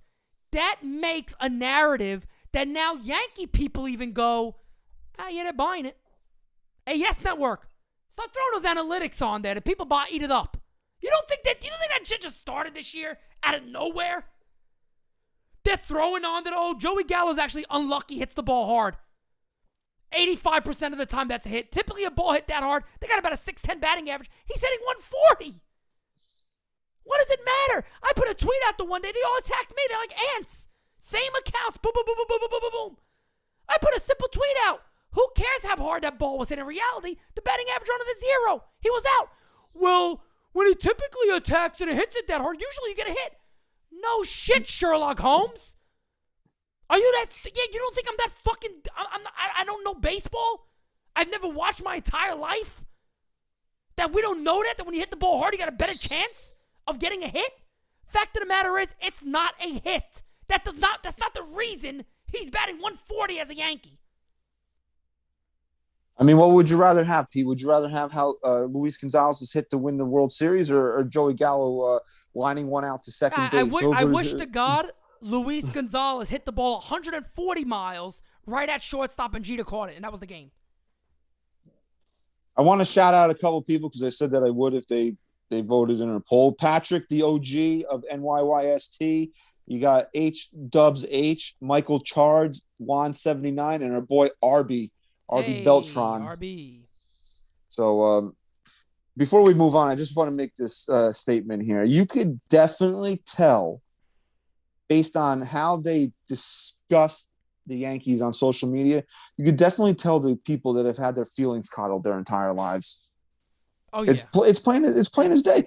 Because if you don't want to go out there and not be negative for the sake of negative, but to accurately describe how this team is playing, but be like, oh, His expected batting. What does expected mean? That just means that you got a fucking trophy for playing in the game today. That's what that means. It's the dumbest thing in the world. His expected batting average is 3. I heard Cameron Maben say it 5 fucking times yesterday. Well, Aaron Hicks, that ball 84% of the time is a home run. Well, guess what? This is 16% of the time that it wasn't. The Yankees didn't score. Exactly, Christian. That's my point. And it's like it's hard for people to understand. I'm glad that he hit the ball hard. He had a good approach. Right. I'm happy because over the long run, yeah, you want to say that's going to produce results, but what the fuck does that do for me right now? It doesn't do anything for me right now because the Yankees have not scored any runs in this series. They've looked atrocious. If it didn't have a fucking hailstorm in the middle of the game on Saturday, they probably would have lost that game too. They probably would have. You gotta be kidding me, guys. It's the same old song. It really is, and it looks even worse when we're losing. If you're winning with this guy, you could sit there and go, but now it's magnified. And the reason why these kids, and look, young kids are young kids, they change over time. I get it. You see something you like, I like these analytics, I like numbers. This tells me a little more. It's like a game almost. All right, cute. But guy, at the end of the day, there's no real impact to that game. That said game, there was no impact to it. You can say, well, over time, if he keeps doing it, something changed. Okay, but over time, do you count overtime 60 games? Doesn't that count as overtime? Over time, he's been horrible. You can't defend that. You want to defend Joey Gallo in Texas when he had 40 home runs and had 330, 340, 350 on base percentage? Yeah, that's a miracle.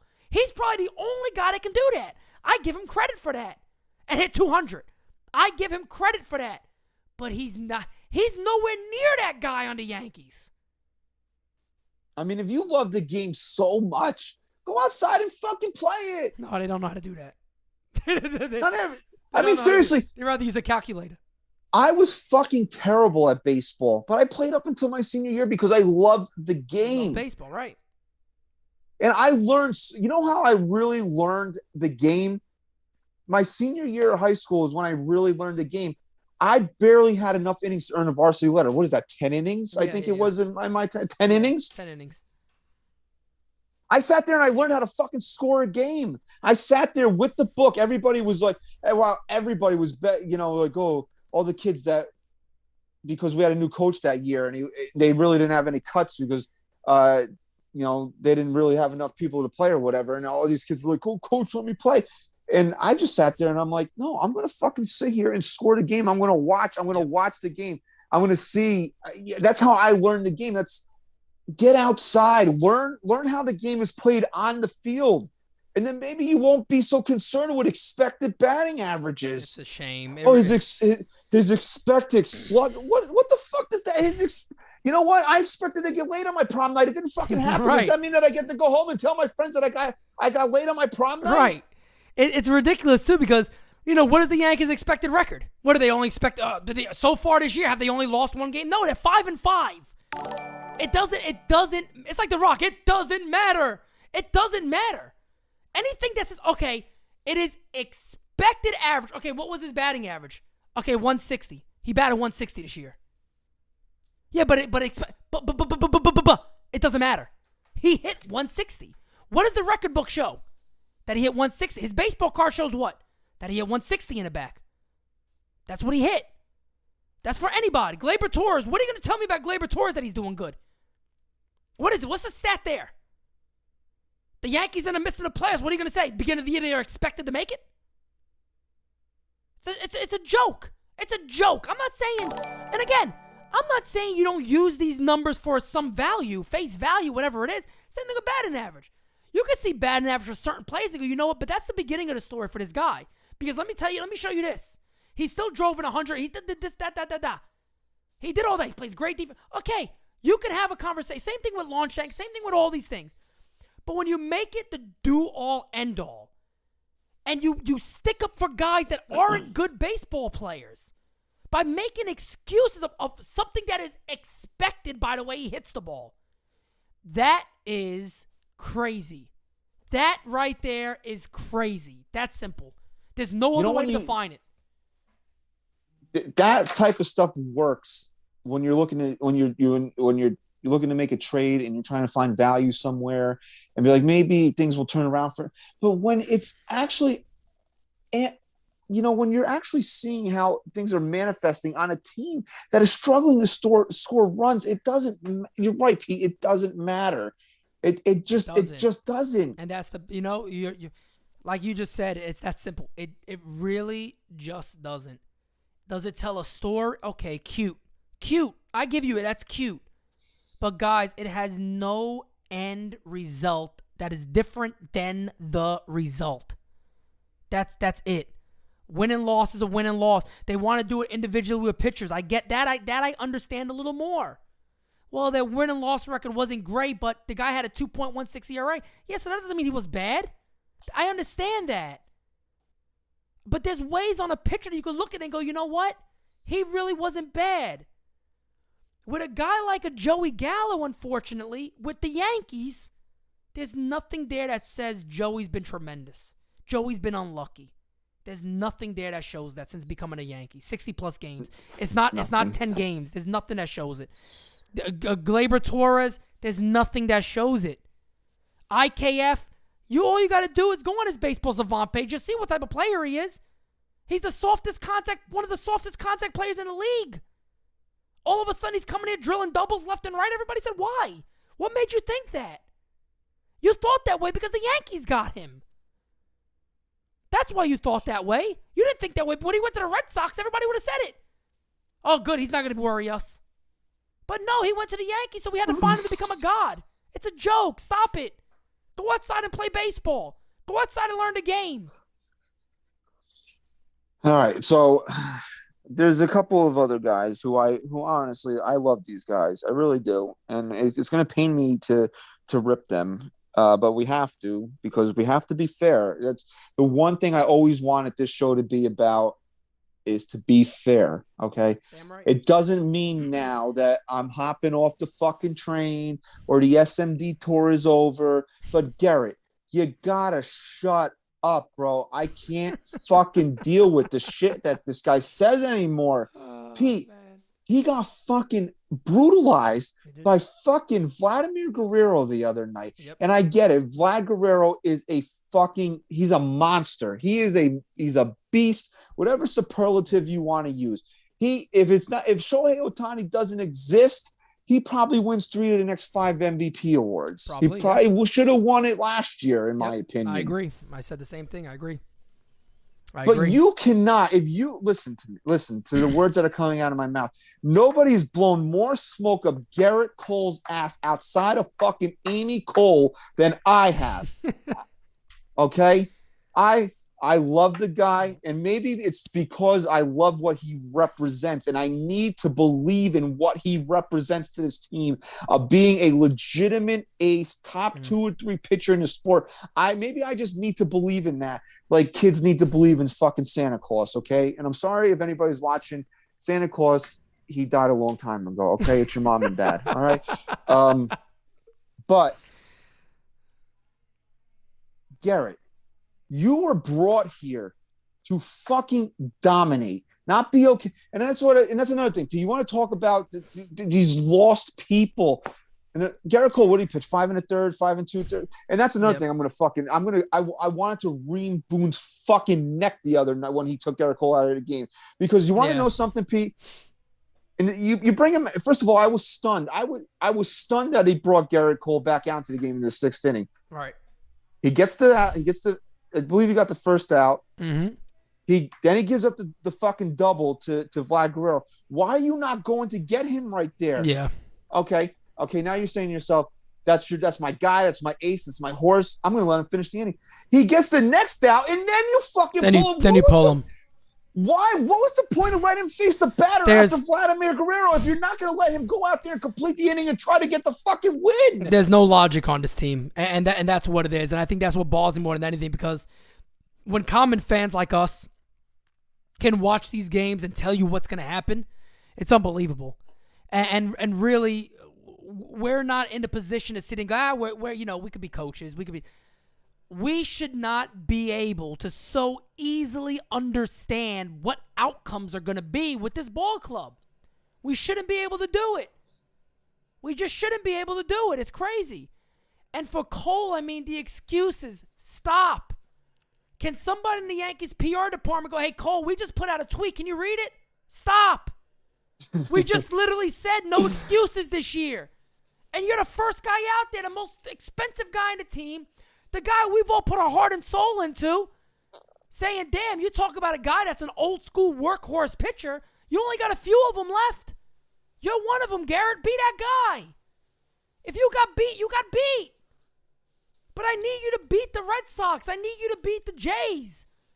I need you to beat the rivals in this division, because if you can't do that, guess what?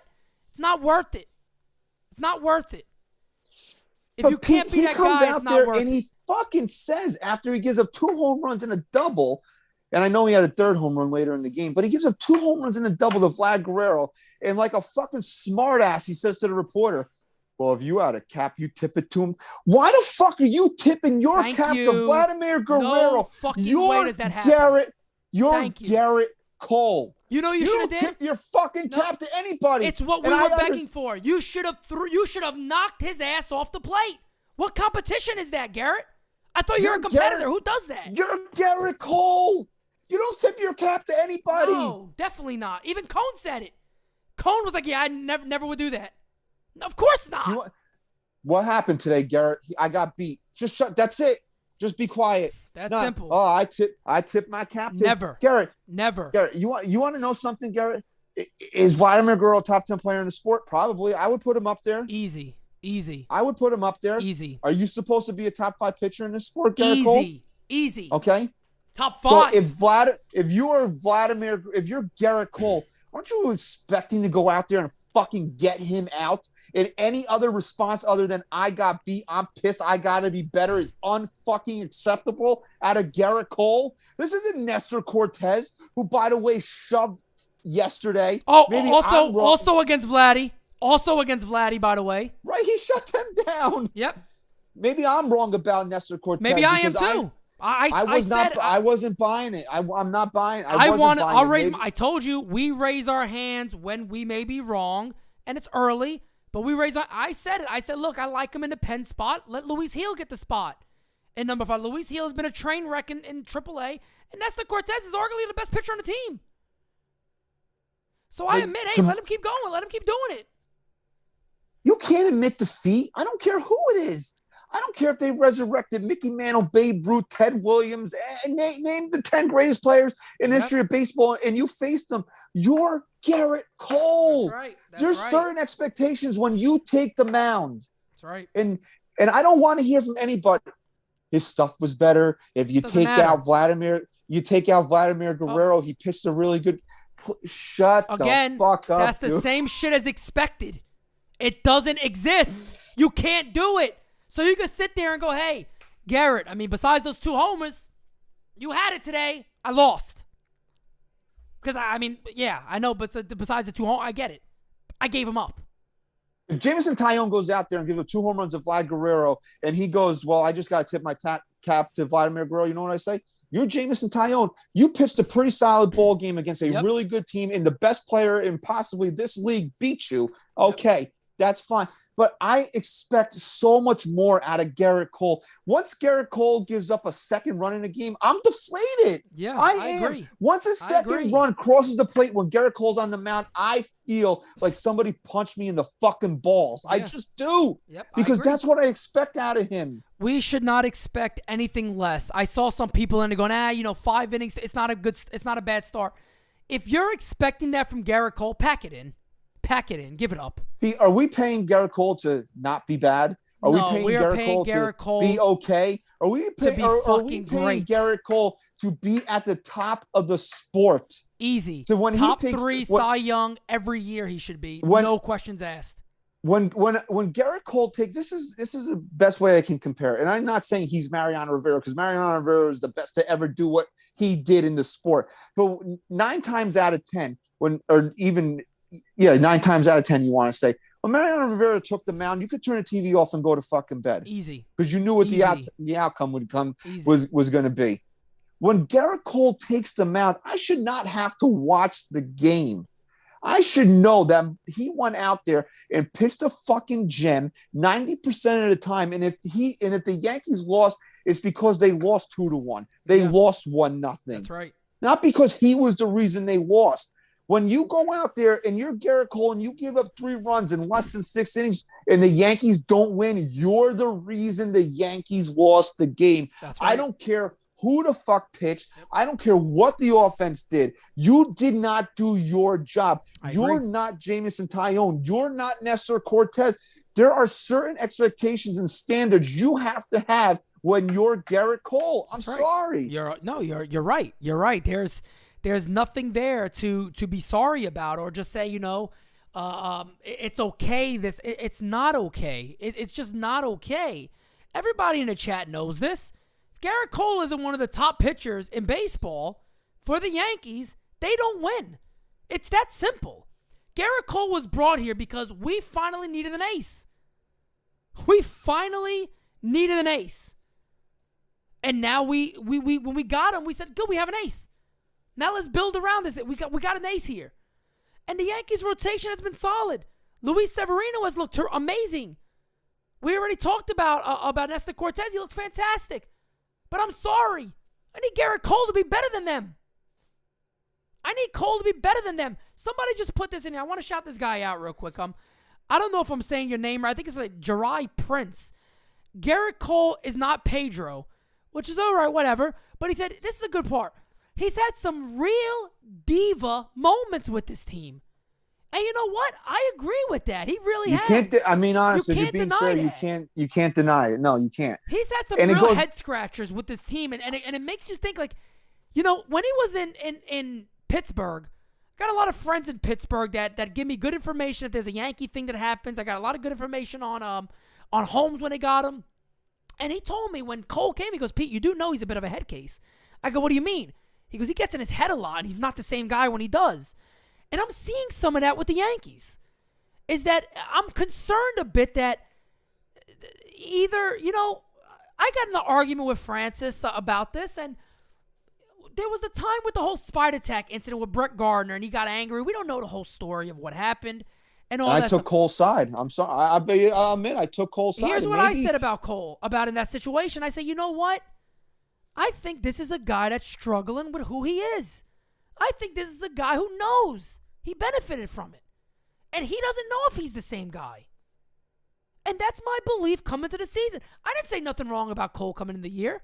I didn't sit there and go, I want Cole to be bad. I think Cole's... No. I said simply, Garrett Cole does not get a pass from me. He must beat the good teams because he hasn't done it. He needs to do it. Last year, he didn't do it. He needs to beat the best teams. He needs to beat Boston. He needs to beat Toronto. He needs to beat the teams in the postseason. He hasn't done it. So all I'm saying is, you got to prove it to me this year, Garrett. That's all I want to see. I want to sit here at the end of the year and go, our ace delivered. That's simple. That's all I want to do. I don't wish him bad. I was on the tour with you guys. I'm still on the tour with you guys. I just don't think Garrett Cole is the guy that we're expecting him to be. And I'm sorry, but I don't. Until he proves it to me, I'll repeat the same thing I've been saying. I do not think this is a Jacob deGrom. I don't think he's at that level. I'm sorry, I don't. I don't think he's the guy that you hand him the ball and go, hey, Fenway Park, Boston. I think when he goes to Boston, everybody's heart, including his biggest fans, sit there and say, God, I don't feel good about this one. I think that's true. I don't think there's anybody that can sit here right now and go, a big game against Boston in Fenway, he is going to dominate. Be honest with you. I don't think so. If the Yankees had to win, let's say, late in the season, they're neck and neck with the Red Sox for a playoff spot, and Garrett Cole takes them out in Fenway Park, it's no sure thing. Well, it's absolutely no. And I mean, I want it to be. I want it to be, and I hope he gets there, but it doesn't feel that way. It just doesn't. And not to belabor the Spider Attack point, because to me personally, I think he pitched well enough. He had some really big games after that. After, he had that moment where it came out and he did, maybe he wasn't on top of his game for a couple starts there, and then I think it turned a little bit with the Josh Donaldson game. Yeah. And then he had some really big performances when you saw that he has it in him to do it without the spider tack. And I think he was riding that because if you remember, dude, he struck out 15 fucking guys before the last start before he got hurt. Right. And then he got hurt. Then he did what he threw a shutout against Houston after spider tack. Yeah, after spider tack, he had the 1-0 game on that Saturday night. It was the national game of the week or whatever. Right, that was his last start before the All-Star break. I remember that because the Yankees should have fucking swept Houston. Right. I don't even remember what the fuck Boone was doing. I think he was fucking pulling monkeys out of a fucking barrel to picking his nose, probably picking his nose like he usually does. I think he left. He brought in Herman. It was a 5-0 game or whatever. I can't do that to myself. Okay.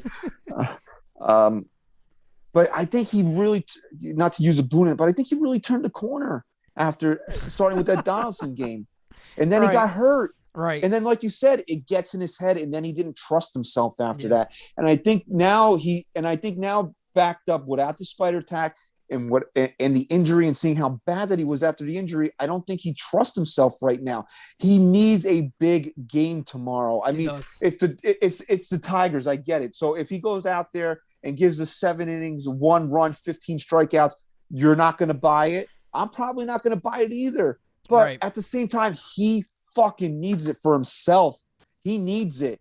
And maybe you won't say to yourself, this is the guy now after a big performance tomorrow. But I'm telling you right now, if he goes out there and shits the bed, I might fucking change my mind about who this guy is. Yeah, he can. He has to get on track.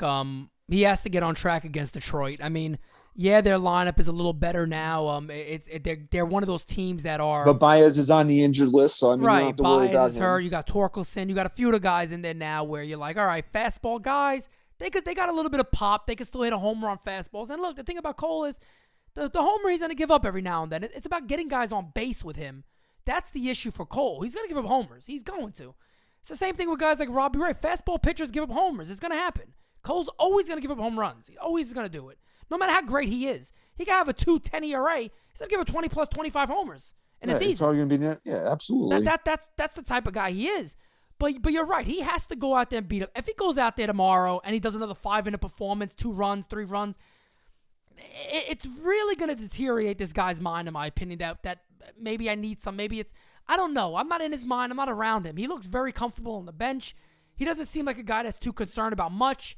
But, you know, we'll see with him. We'll see what I hope to God he does great. I hope he dominates the rest of the season. None of us here wish the Yankees bad. We don't hide what we feel and what we see. That's the thing. We're just going to talk about it. And I hope Cole dominates. And you're right. Tomorrow, he needs a 7-inning performance, 1 run. He needs one of those. He needs a shutdown game. 6, 7 innings, nothing. 11 Ks, 12. He needs one of those. Where he can go, you know what? Yes, the Tigers, but it's a pick-me-up. It's what I'm supposed to do against these guys. He needs that. Because if you're the ace of the Yankees, right, after what happened in Baltimore, there's no way that you allow the team to lose that game tomorrow. There's no way. There's absolutely no way. If you're the ace, I don't care if they were playing. That's a good point, too. That's another good point. You're right. He can't lose. I don't care who you're playing tomorrow. Again, you could pick the 9 best players in the history of the game, resurrect them in their primes. 10 games, it doesn't matter where we are at the season. The Yankees need a victory tomorrow. They have to come out and play good baseball tomorrow. Right.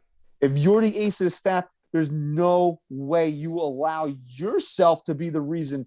But the Yankees could lose a game 1-0 tomorrow, and the bullpen gives up a run in the 9th inning.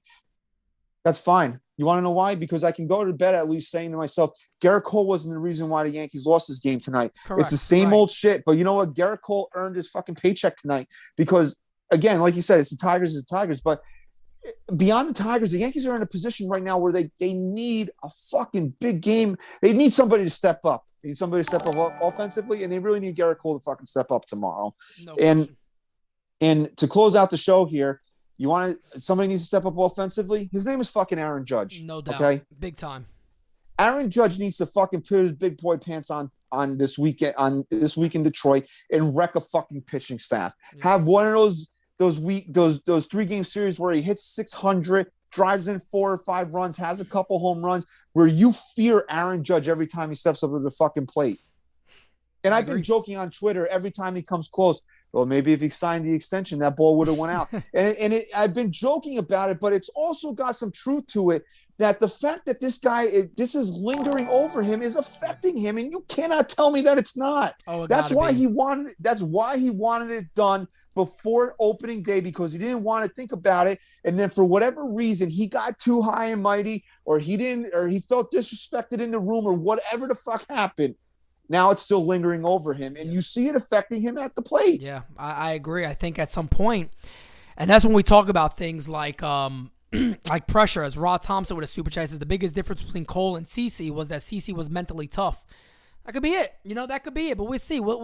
Cole got time here. He got time to do what he's doing and bounce back. We'll see what happens there. But when it comes to Aaron Judge, you're right. You're 100% right. Look, at the end of the day, You are the face of the New York Yankees. Giancarlo Stanton's been there, done that. He's hit 59 homers, MVPs. He's done all those things. But when you look at the Yankees offense, you go Aaron Judge.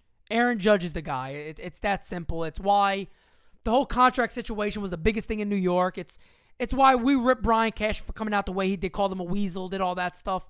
We didn't like it either way. There's people that didn't like what Judge did. It doesn't matter the way you looked at it. The fact of the matter is, the Yankees offense needs to be powered by Aaron Judge. Aaron Judge is the guy that really needs to get this team going, because at the end of the day, too, how much can you call yourself a leader? How much can you call yourself this and that when you're not the one doing it on the field? You got to be the guy that steps up. You got to be the guy that gets the offense going. He has to be that guy in reality. He is forever that guy for the New York Yankees, and he must be it. If he's not, then it's the same thing with Cole. And pack the thing in. Pack it in. So he needs to get something going, because, look, it's not going to happen at the bottom of the order. It's not. And the games it happens, okay, they're rare. Those are rare occasions when the bottom of the order could go 6 for 11 in a game, 6 for 12 in a game, and get 2-3 RBIs. Very rare. That top of the order has to be special for the Yankees to win. And the big guy, the big beast there is Aaron Judge. And if he's not doing it, it's not good. It's not. And the Yankees can. And if he's not doing it, then walk. You know what I mean? I ain't saying it, then walk.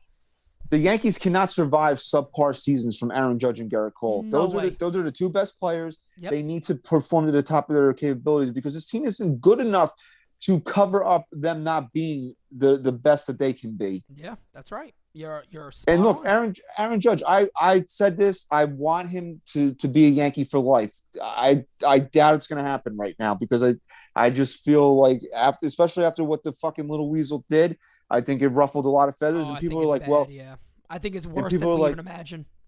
And people are like, well, he told him he was going to do it. Well, if I fucking kill you, but tell you that I'm going to kill you before I do it, does it make it any better? Right. I still did something wrong. Right.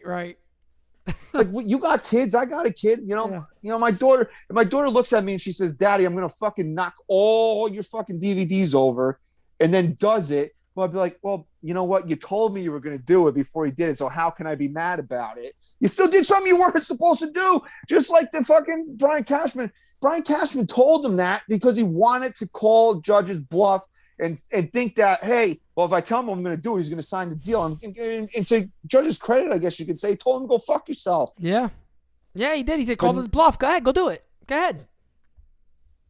But now it's affecting Aaron Judge on the field, and Aaron Judge has not been able to separate this contract from how he's played. Yeah. And I'm sorry, when you have 1 home run and 1 RBI through 10 games, yeah, that's not Aaron Judge. And I get it, guys slump. Guys will have these moments where they don't perform well for 10 or 15 games, but he's not looked the part right now, and you could tell. And the way he speaks too, it's not Aaron Judge. Right. The guy's been here since 2017. We don't know him personally, but we know him. We know his baseball persona, of course, who he is, how he sounds after games. Yep. That's not Aaron Judge. Yep. And it's because this fucking cloud is lingering over him. And he did it. He put the cloud there. Because you want to know something, Pete? As much as we could say, Aaron Judge deserves every penny. Aaron Judge should get 300. You know what? The Yankees made you a very fair offer. If you didn't want this around you, you could have signed the fucking deal. They didn't insult him with the contract. No, it was a good. It was a good deal. We all admitted that. You know, we all said that, and no matter what it was, no matter what the ask of him on his part was, at the end of the day, you're right. You made that choice, and that's a personal choice only between you and the New York Yankees. There's no outside effects of it. It's just between you guys. But when you don't make it and it comes out the way it does, and you know what media does, we all know that already. And now it comes out that, hey, some fans believe that Aaron Judge is the bad guy here. There's already fans that are booing him. There's already fans that say, you know what? Trade him. Trade him. If he's not going to be the guy we expected, well, that's an easy move to make. You move him. So Aaron Judge is in a tight spot. Aaron Judge is a guy that needs to step up and needs to do big things for his team. And if he doesn't, then he's not worth anything to them. Yeah, I mean, if you're Aaron Judge and you don't have a big year, you're just proving their point. Yeah, that you're not. I mean, honestly. But again, it's hard for me to feel like the guy was insulted by that contract. But for whatever reason, you didn't want it. You want it more. So now go out there and show the Yankees, based on your performance, that you're worth more than what they offered you. And he just hasn't done it, and it's lingering. And it's if he had come out here and he's hitting 380 and he's got 3 home runs, 10 runs batted in through the first 10 games, then you say to yourself, all right, well, he's been able to separate the contract from his play in the field, but it hasn't happened, and that's a big, big problem. Huge problem. Huge problem for the team. So, I mean, I think that we had a hell of a show here. Very fun. I want to thank you a lot for joining me, because I don't think anybody wanted to listen to me talk by myself for an hour. It was fun. It's always fun working with everybody on the team, however way we do it, but it was good. It was definitely good. Thank you to everybody that was in here, man. I think we had like well over 200 the entire time, so that's freaking awesome. Yeah, absolutely. Thank you guys. We appreciate it. So hopefully Chris and SGR are enjoying their respective time off. The fellas are hanging out doing whatever. Yeah, man, it's just the Yankees. We always like to do the look ahead. The look ahead is Detroit. Detroit is a team that the Yankees should be able to beat. But now, Pete, as we close the show here, can you even are you allowed to expect the Yankees to win winnable games now? And honestly, after the way they played in Baltimore this weekend, you can't. No. They have to prove. Yeah, they have to prove it to you. They just got to prove it on the field. I mean, it's funny because we look at the, and it's funny because everybody said it. You looked at what they had coming up. They had the O's, the Tigers, what they got now, the Guardians, the O's, and the Royals. And everybody said, we're going to run away. We're going to run away with this. And they lost the first series to the Baltimore Orioles. They could have lost every game. That's how scary it is. We do got a super chat before we go, too, from Warren France. He says, completely missing the point. They offered him $17 million this year. He wanted $21 million. Going to Arbor with $4 million with a star player is bullshit. And I don't disagree with that either. I don't disagree with that, but I mean, come on. I mean, is that why Aaron Judge didn't sign the deal? No, I don't think it's that. I don't think we really truly know. Some people say it had to do with the first year. Was that they wanted to not start his contract on the first year. There was some talk about that too. So I don't know how much that had to do with it. We don't they really wanted know. To pay him the arbitration year and then start in 20. But that's so if it was 30-something, to me it wouldn't matter. I mean, to me, I see it and I'm like, well, who gives a shit? Then you got a new contract, don't you? Get 30-something million a year next year. Who cares? So we don't really know in reality. I mean, we don't have to collect fucking soup cans for the guy if he makes $17 million right, this year. Correct. So just a note for everybody to be a lookout because they're a little wacky to start times. Tuesday and Wednesday is 6:40, and Thursday is a 1:10 day game. So I'm happy you brought that up. Pre-game, guys, will start tomorrow at 6. I am doing game season live and the post game. So tomorrow we'll have you cover the entire day for Garrett Cole. So yeah, man, we like to come out here and tell you, Garrett Cole, baby, we need a Garrett Cole, baby performance tomorrow night. I really, we need a big game from the ace of the Yankees tomorrow night. It just because I'll tell you this, Pete, just dollar for dollar, pound for pound, is Andy Pettitte as good as Garrett Cole? No. But would Andy Pettitte lose that game tomorrow night? No. No. Exactly. No. And that's what Garrett Cole needs. Garrett Cole's got to have that pedigree in him. No doubt. That he's got to stop the bleeding for this club. Yep. So I want to thank everybody that's been in the chat. Everybody's going to listen to this on iTunes, Spotify, wherever, when Chris gets around to posting it, when he takes a break from woke Disney World this week and he gets it up for us. Thank you very much for your continued support of the show. Thank you for listening to episode 278. Please follow the podcast at NYYST_podcast. Pete, you got any goodbye words? No, nothing Parting at shots? all. Parting shots. Yeah, there's a lot of those. We could take more time on that one. But all I want to say is, guys, thank you for your support for NY News TV. We passed the 8K. We're shooting for 10K. That helps everybody here. Last thing I just want to say is, again, tomorrow, remember, Game Season Live will be here. You guys have enjoyed it. It's been doing tremendous. We're going to keep it going for you, the fan. That's what we do here. So much appreciative to Christian for still doing the show, getting me on it, having fun. Today, this was absolutely great. Just tremendous overall. I appreciate everybody here. And that's all I got. Amazing job. All right.